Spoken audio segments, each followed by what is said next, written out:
60 రోజుల్లో మీతో ఇంగ్లీష్ అద్భుతంగా మాట్లాడిస్తాం. వెంటనే కాల్ చేసి జాయిన్ అవ్వండి. నమస్తే, వెల్కమ్ టు సుమన్ టీవీ. ప్రస్తుతం మనతో పాటు motivational speaker and life coach అయిన విద్యారాణి గారు ఉన్నారు. వీరితో ఈరోజు కొన్ని విషయాల గురించి మనం డిస్కస్ చేద్దాం. హలో అండి విద్యా గారు, నమస్తే. హాయ్ అండి, ఎలా ఉన్నారు? సూపర్ అండి, మీరు ఎలా ఉన్నారు? Good good good. మనం తరచుగా వింటూ ఉంటాం, ఒకసారి ఎవరైనా రిలేషన్షిప్లో ఉన్నప్పుడు, లేదంటే మ్యారేజ్ కపుల్లో అయినా కానీ, నీకు ఇప్పుడు తెలియదు నా విలువ, నేను లైఫ్లో లేనప్పుడు నీకు తెలుస్తుంది ఆగు అని అంటుంటారు.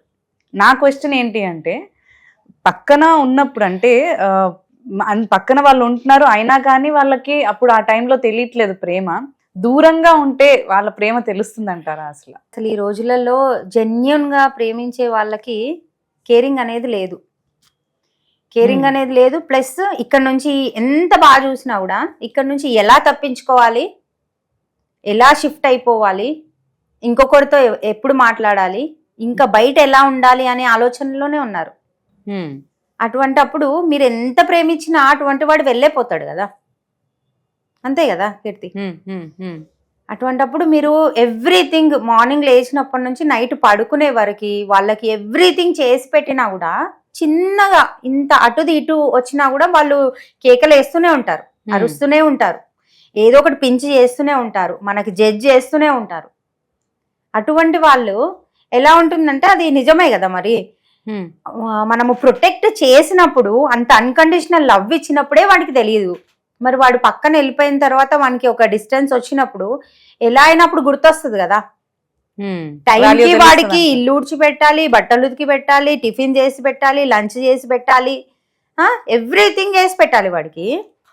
ఏదో ఒకటి చిన్నది, అది హెల్త్ బాగుండకనో, మైండ్ బాగుండకనో, లేకుంటే వర్క్ ప్రెషరో. ఈ రోజులలో ఇంట్లోనే ఉండట్లేదు కదా అందరూ. ఇంట్లో ఉన్న వర్క్ ఫ్రమ్ హోమ్ అనేసి చేసే వాళ్ళు ఉన్నారు, ఇంట్లో పనులు చేసుకునే వాళ్ళు కూడా ఉన్నారు, చుట్టాలని, ఫ్రెండ్స్ అని, వాళ్ళు పిల్లలని ఎంతో బిజీలో ఉండే వాళ్ళు కూడా ఉన్నారు కదా. మరి వాడికి ఎవ్రీథింగ్ చేసి పెట్టినప్పుడు వాడికి ఏది గుర్తుండదు. మరి దూరం అయిపోయినప్పుడే కదా గుర్తొస్తుంది. ఇప్పుడు టిఫిన్ చెయ్యాలి, బయటకు వెళ్ళిపోయిండు వాడు అని అంటే వాడు హోటల్కే వెళ్ళాలి, ఎవరు చేసి పెడతారు ఇంత ప్రేమగా? ఓన్లీ ఫిజికల్ పనుల కోసమే గుర్తొస్తుంది అంటారా, ఎమోషనల్ గా గుర్తురాదు? ఈ రోజులు అదే అయిపోయింది కదా మరి. ఈ రోజులలో ప్రేమ, ఎమోషన్, ఒక పరువు, ఒక ప్రతిష్ట, ఒక రిలేషను అనేది ఎక్కడుంది? చాలా తక్కువ, 1% ఉంది. I agree. కానీ 1% ఉంది. అది వాడికి అసలు ఏం తెలియదు. ఎమోషన్, ప్రేమ అసలు ఏమీ లేదు. లేకనే కదా ఇదంతా. లేకుంటే అమ్మాయి ఏడ్చుకుంటూ ఇంట్లో ఎందుకుంటారు? వాళ్ళ పిల్లలు ఏడ్చుకుంటూ ఎందుకుంటారు? వాళ్ళ లవ్వర్ ఏడ్చుకుంటూ ఎందుకుంటుంది? ఎవ్రీథింగ్ చేసి పెడతారు వాళ్ళు పాపం. అదే మరి బయటికి వెళ్ళేసి వచ్చి ఇంతే వర్క్ కదా, ఇంత పని కూడా చేసుకోలేరా, ఇంత ఇది కూడా చేసుకోలేరా? మీరు చేసి చూపించండి రా, ఎంత వర్క్ ఉంటుంది, ఏం చేయాలి, అసలు ఒక్క పని చేయాలంటే ఎంత వర్క్ ఉంటుంది అనేది వాళ్ళకే తెలుస్తుంది. ఎవ్రీథింగ్ చేసుకోవాలి అని అంటే టైం చాలా పడుతుంది కదా. మీరు పనోళ్ళు వచ్చి చేసినా కూడా చాలా పని ఉంటుంది, వాళ్ళకు చూసుకుంటూ కూర్చోవడం, చెయ్యడము.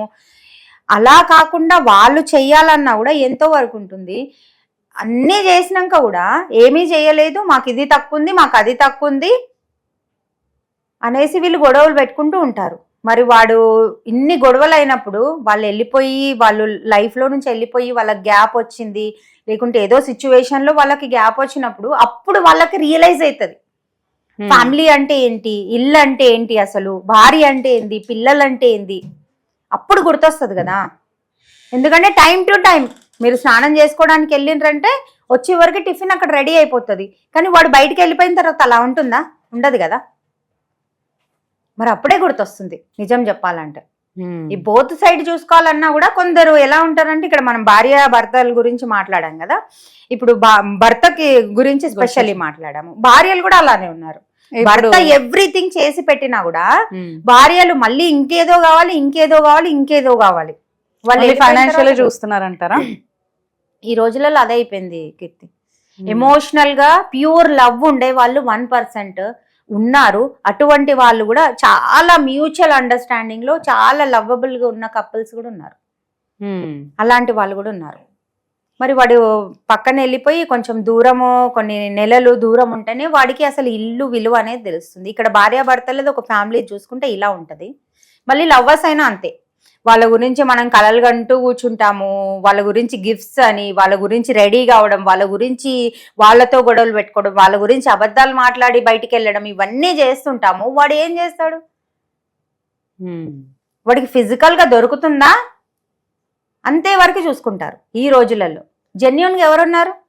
లేరంటారు అసలు. జెన్యూన్ గా చెప్తున్నాను కదా, 1% ఉన్నారు, లేరని కాదు. ప్యూర్ గా ఉండే వాళ్ళకైతే నేను ఇది చెప్పట్లేదు. ఎందుకంటే మన దగ్గర కామెంట్స్ కూడా వస్తున్నాయి, నెగిటివ్ కామెంట్స్ కూడా వస్తున్నాయి. మీరు ఇక్కడనే చెప్తారు, 1 పాయింట్ చెప్తున్నారు, లైక్ 1 సైడ్ ఆఫ్ వ్యూ గా చెప్తున్నారు, అది అదర్ సైడ్ చెప్పట్లేదు. చాలా తక్కువ అంటారంట. తక్కువ 1% ఉన్నారు, లేరని కాదు. ఎందుకంటే మంచి చెడు ఉంటేనే ఇది అంతా నడుస్తుంది ఇప్పుడు. కాకపోతే అంత ప్రేమ చేసి అంత లవబుల్ గా ఉన్నా కూడా వాడు మూడు బాగున్న అంతసేపే ఉంటాడు అక్కడ. వానికి కంఫర్టబుల్ గా, వానికి టైం ఉన్నప్పుడు అంతసేపే ఉంటాడు వాడు అక్కడ. ఎంతవరకు రైట్ అది? మీరు ఈ పాయింట్ చెప్తున్నారు. మనం చూస్తుంటాం ఓల్డ్ కపుల్ ఒక 60-80 ఇయర్స్ ఉంటారు, వాళ్ళ చేతులు పట్టుకొని నడుస్తూ ఉంటారు, వాళ్ళు ఒకరికొకరు సపోర్ట్ చేస్తూ ఉంటారు. మరి అలా వాళ్ళు అంత లాంగ్ వాళ్ళు ఎలా గడుపుంటారంటారు? ఇలా ఆలోచిస్తున్నారని అంటున్నారు కానీ అన్ని ఇయర్స్ వాళ్ళు. అప్పటి వాళ్ళని తీసుకుంటే కీర్తి ఎలా ఉంటుందంటే, ఫస్ట్ అయితే మోస్ట్ ఇంపార్టెంట్ నేను ఎప్పుడు చెప్పేది రెస్పెక్ట్. మీకు ఫిజికల్ నీడ్ దొరుకుతుందా లేదా పక్కన పెడితే, ఫైనాన్షియల్ పక్కన పెడితే, అందం పక్కన పెడితే, ఒకరికొకరు ఒక బంధంలో చేరారు అంటే రెస్పెక్ట్ చాలా ఇచ్చుకునేవాళ్ళు. అండ్ ఎమోషనల్ గా బాండ్ కూడా ఉండేది, వాళ్ళ మీద ఒకరు డిపెండెన్సీ. ఎమోషనల్ గా బాండ్ అయినప్పుడే కదా మనం రెస్పెక్ట్ అనేది ఇస్తాం ఒకరికి. మనం ఈ రోజులలో ఎలా అయిపోయిందంటే, మనం ఎంతైనా రెస్పెక్ట్ ఇస్తాము, కానీ అవతల వాడు తీసుకోవడానికి రెడీగా లేడు. ఎంతైనా లవ్ చేస్తాము, అవతల వాడు తీసుకోవడానికి రెడీగా లేడు. ఎంతైనా కేర్ చేస్తాము, అవతల వాడు తీసుకోవడానికి రెడీగా లేరు. అప్పటి వాళ్ళు ఎలా ఉన్నారంటే, mutual understanding, mutual respect, mutual care, support, everything. ఇప్పుడు అప్పటి నుంచైనా ఇప్పుడు వరకైనా పురాణాలు తీసుకున్నా, ఏది తీసుకున్నా గొడవలు అయితే ఉన్నాయి. ఏదో ఒకటి అనడము, గొడవలు జరగడం ఉన్నది. కాకపోతే అక్కడ మీరు ఆ కడప దాటి, ఆ రూమ్ దాటి బయటికి వేస్తున్నారా, వెయ్యట్లేదా అనేది మ్యాటర్, మోస్ట్ ఇంపార్టెంట్. ఈ రోజులలో ఎలా అయిపోయిందంటే, అక్కడ అమ్మాయి ఎంత బాగున్నా కూడా కొంచెం వాళ్ళ బ్రెయిన్ కి కొంచెం ఇటుది వచ్చింది అన్నా కూడా అక్కడ కరెక్ట్ ఉంటారు. వీళ్ళ బ్రెయిన్ కి ఇటు ఉన్నా కూడా బ్లేమ్ చేసి, జడ్జిమెంట్ చేసి, గాసిప్స్, ఇవన్నీ రెడీనెస్ లో ఉన్నారు. అప్పుడు ఆ బాండింగ్ అనేది ఎలా ఉంటుంది? ఇప్పుడు మీరు అడిగేదానికి, అప్పుడు కపుల్స్ ఇప్పుడు అది 60-70లో కూడా చేతులు పట్టుకొని వెళ్తున్నారంటే, అప్పుడు ఎన్ని ఇబ్బందులు వచ్చినా కూడా ఆ రూమ్ దాటి వెళ్ళకపోయేది, ఆ కడప దాటి వెళ్ళకపోయేది. తెలిసిన పెద్దవాళ్ళకి, తెలిసిన వాళ్ళ పిల్లలకి, వాళ్ళ ఫ్యామిలీ, ఓన్లీ వాళ్ళ ఫ్యామిలీయే. కానీ ఈ రోజులలో ఎలా ఉంది? ఇక్కడ అవుతుంటది, ఇక్కడ రెడీనెస్ లో చెప్పేస్తుంటారు. అది కూడా వేస్ట్ ఫెల్లోస్ కాదు కూడా. అలాంటప్పుడు ఎలా ఉంటుంది అసలు? ఆపర్చునిటీ చూసుకునే వాళ్ళకి అది షేర్ చేసుకోవడం వల్ల అది ఇంకా ఎక్కువ అవుతుంది. ఎందుకంటే మీరు కలిసి ఉండి ఇలా ఉండే రిలేషన్ ఏమైపోతుందంటే ఇంకా బ్రేక్ అయిపోతుంది, ఇంకా దూరం అయిపోతుంది. అప్పుడు ఎలా కలిసి ఉంటారు? వీళ్ళే గొడవలు పెట్టుకుంటారు, వీళ్ళే మిస్అండర్స్టాండింగ్, వీళ్ళే జడ్జిమెంట్, వీళ్ళే బ్లేమింగ్, వీళ్ళే ఎవ్రీథింగ్ చేసి వీళ్ళే మళ్ళీ వీళ్ళపైన. ఈ మెటీరియలిస్టిక్ థింగ్స్ కాకుండా ఎమోషనల్ బాండింగ్ ఉంటే నిజంగానే మిస్ చేస్తారని అంటారు. అంతే కదా మరి. అది చాలా ఇంపార్టెంట్, అది చాలా చాలా ఇంపార్టెంట్. ఒక రిలేషన్ బాగుండాలి. ఒక రిలేషన్ కూడా కాదబ్బా, ఒక ఇల్లు ప్రశాంతంగా ఉండాలంటే ఫస్ట్ రెస్పెక్ట్ ఇవ్వాలి, అర్థం చేసుకోవాలి, మాటకి అర్థం చేసుకొని మాట్లాడినప్పుడు అసలు అక్కడ గొడవ రావద్దు అనేది. ఇప్పుడు మనం ఏదైనా డిస్కస్ చేస్తున్నప్పుడు గొడవ రావద్దు అని మాట్లాడినప్పుడు అక్కడ గొడవ రాదు. లేదు నేనంటే నేను అన్నప్పుడు గొడవలు ఆటోమేటిక్గా వస్తాయి. కరెక్ట్. మరి వాడికి ఎవ్రీథింగ్ మనం చేసి పెట్టినప్పుడు గుర్తుండదు. వాడు పక్కన వెళ్ళిపోయినాక, దూరం అయిపోయినాక ఇక్కడైనా అర్థమవుతుంది, ఇక్కడైనా అర్థమవుతుంది. అరే ఒక మనిషి ఉంటే మాకిది కంఫర్టబుల్ గా ఉంది, మాకిది హ్యాపీనెస్ ఉంది, మాకిది పీస్ ఉంది అని మనం ఎప్పుడైతే ఆలోచించి మనం ముందడుగు వేస్తామో అప్పుడు కంఫర్ట్ గా ఉంటాం. మనం ఒకరికొకరు గొడవలు పెట్టుకోము. మామూలుగా అయితే అవుతాయి, ఎవరి మధ్యలో అయినా అవుతాయి. ఓ మాట ఇష్యూ, ఏదన్నా సిచ్యువేషనో ఏదో ఒకటి అవుతుంటది.